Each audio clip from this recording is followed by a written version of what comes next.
So, next is social media na to. How to connect social media accounts and schedule posts using Shopify Social Planner.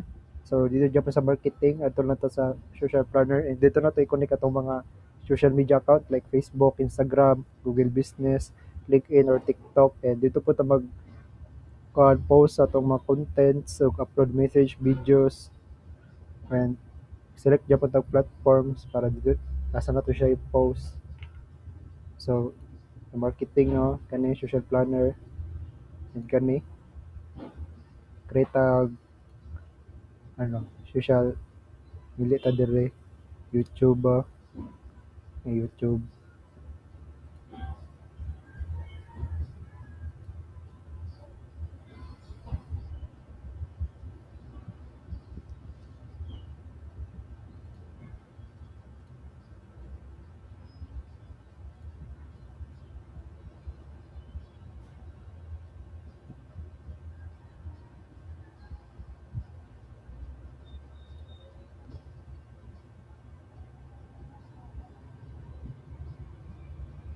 Ay, so wala pa ba tay YouTube account. So, dili man na to siya ma-setupan. Wala pa rin ko kahimo. So, yung ano yun na siya, dili lang ka mag-connect sa imong mga social media. Diri sa social planner. Then,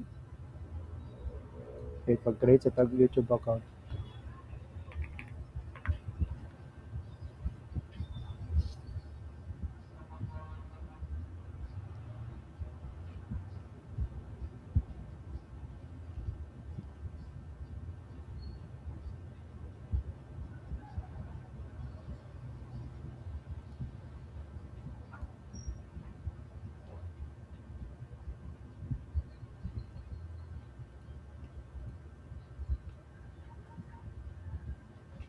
Create a channel.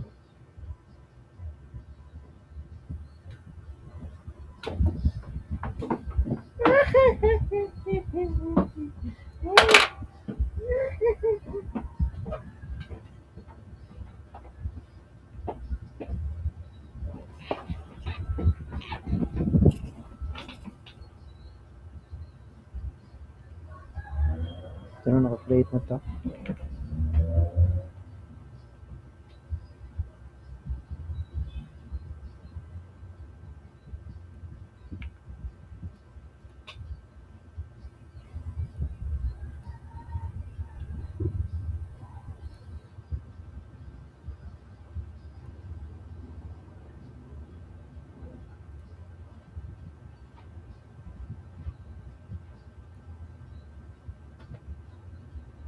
So, mga to siya no, naka-connect na to itong YouTube.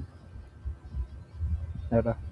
And ang uban kauban na-connect na po nila sa lang platform.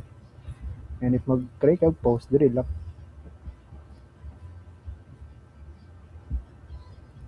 Create kag post, makatag video. Then, mamili ka. Ana. Then, dito, ma-post na siya.